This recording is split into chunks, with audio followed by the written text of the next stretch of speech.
Hello friends, welcome back to my channel Paromita ব্লগে। আপনাদের অনেক অনেক স্বাগত। বড়দের প্রণাম, ছোটদের ভালোবাসা দিয়ে আজকের ব্লগটা শুরু করছি। আজকে শনিবারের সকাল, তো ব্লগটা পোস্ট হতে হতে অনেকটা দেরি হয়ে যাবে। আর এই দেখো, এটা আমাদের বাড়ির সামনে হনুমানজির মন্দির। এই মন্দিরটা কীভাবে প্রতিষ্ঠা হয়েছে জানো? এই মন্দিরটা আমাদের এখানে ট্রেন লাইন আছে, তো ট্রেন লাইনে অনেক হনুমান এসেছিলো একসাথে। তো একটা হনুমান এরকম তারের কারেন্ট লেগে পড়ে গিয়ে মারা গেছিলো। তখন হনুমানটাকে সবাই মিলে তুলে নিয়ে এসে এখানে রেখে ওখানে তারপরে মন্দিরটা প্রতিষ্ঠা করা হয়েছে।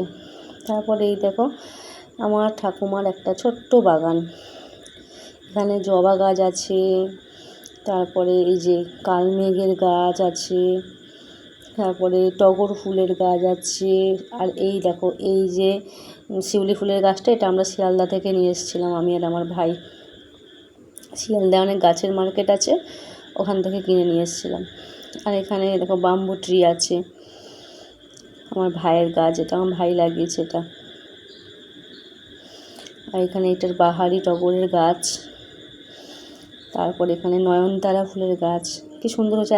আনারস গাছটা বসিয়েছে, নয়নতারা ফুল। আমি না যতই নয়নতারা গাছ বসাই, কোনো দিনও আমার হাতে বাঁচে না গাছ। আর এটার বট গাছটা টবে বসিয়েছে আমার ভাই, কেটে কেটে কেটে কেটে এটাকে ছোটো করে রেখেছে। তারপর আমি বসেই ছিলাম ঘরে।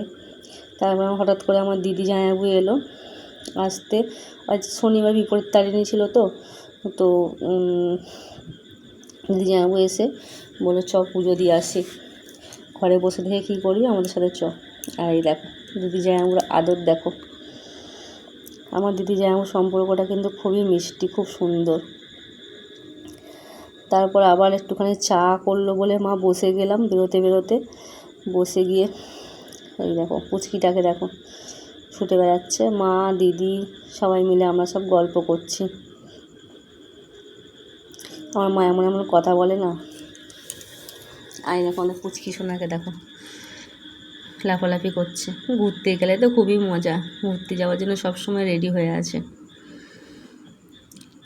দেখো খালি ঝগড়া করে, জানো তো, আমার সাথে খালি ঝগড়া করে। আর দেখো এটা আমার জামাইবাবু। এখানে সবাই মিলে আমরা বসে গল্প করছি আর চা খাচ্ছি। তারপরে আমরা বেরিয়ে পড়েছি। এই যে দেখো টোটোয় উঠে পড়েছি, আর পুচকিটা আমার পাশেই বসেছে, ওর মাসিকেই চাই, বলে দিয়েছে মাসি কোলে উঠবে। তারপর দেখো দিদি এখানে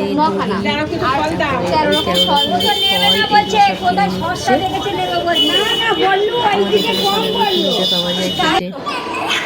এই দেখো পুচকিটাকে দেখো কীরকম ছুটে বেড়াচ্ছে, ওর সাথে ছুটে পারি। টিকটি করে ছুটছে গোটা মন্দিরে, আর এখন আমরা ছুটে বেড়াচ্ছি। ওর বাবার কোলে উঠে পড়েছে। চলো এদিকে।